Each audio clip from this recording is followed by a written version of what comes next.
네, 서울구치소에 수감 중인 박근혜 전 대통령이 미래통합당 중심의 보수 세력 결집을 호소하는 내용의 옥중 메시지를 공개했습니다. 총선을 불과 40여일 앞둔 시점인데요. 네, 국회 취재기자 연결합니다. 한지희 기자. 네, 박근혜 전 대통령의 옥중 메시지는 측근인 유영아 변호사가 전했습니다.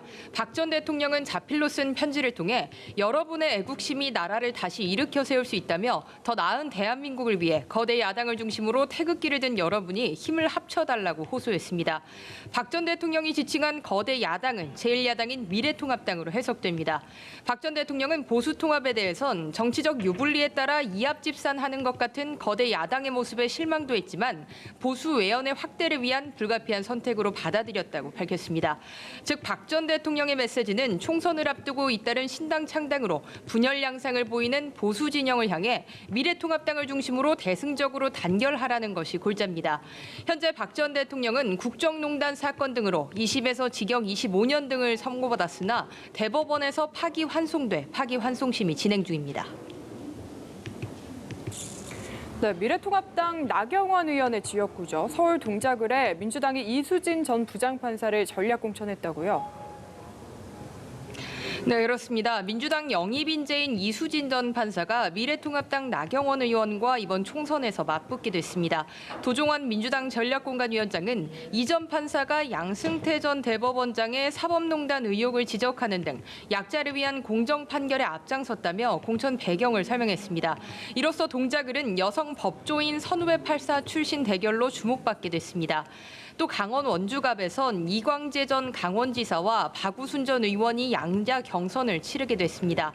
서울 송파갑에서는 문미옥 전 의원과 노무현 정부 당시 조재희 전 청와대 비서관 간 경선을 치르기로 했으며 대전 대덕과 충남 천안갑 지역도 경선을 결정했습니다.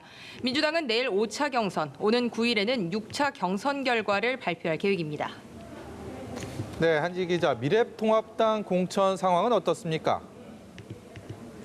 네, 미래통합당 공천관리위원회가 이현주 의원의 전략공천 얘기가 나왔던 부산, 중구, 영도 등 5곳에 출마할 후보를 추가로 모집하기로 했습니다. 부산, 중구, 영도는 과거 이현주 의원의 전략공천설이 불거지면서 논란이 일었던 지역구입니다. 이 지역구의 곽규택 예비후보는 이에 반발해 삭발을 하기도 했는데요. 이 때문에 공관위는 곽 예비후보를 부산 서구 동구나 사하갑 등으로 이동하는 방안을 검토하고 있는 것으로 알려졌습니다. 안양 동안갑은 옛 바른미래당에서 통합당으로 이적한 임재원 의원이 출사표를 낸 지역구입니다. 다만 임 의원이 과거 패스트트랙 법안 통과에 앞장선 만큼 공관위 내부에서 공천이 부적절하다는 의견이 나온 것으로 알려졌습니다. 충남 천안을은 갑질 논란에 박찬주 전 육군대장이 공천을 신청했던 곳입니다. 통합당 공천관리위원회는 빠르면 이번 주 안에 경선 지역을 제외한 공천 심사 결과 발표를 마무리 짓는다는 계획입니다. 한편 여야의 반발이 심했던 선거구 획정안과 관련해서는 국회 행정안전위원회가 전체 회의를 열고 다시 논의에 들어갔는데요. 앞서 여야 3당 원내대표는 중앙선거관리위원회의 선거구 획정안이 법의 취지와 정신을 훼손했다며 제의를 요청했습니다. 다만 전해숙 행안위 위원장이 내일 본회의에서 선거구 획정안을 통과시킬 수 있게끔 노력하겠다고 밝힌 만큼 그 전까지 여야가 의견 수렴을 위해 분주히 움직일 것으로 보입니다. 지금까지 국회에서 연합뉴스TV 한지희입니다.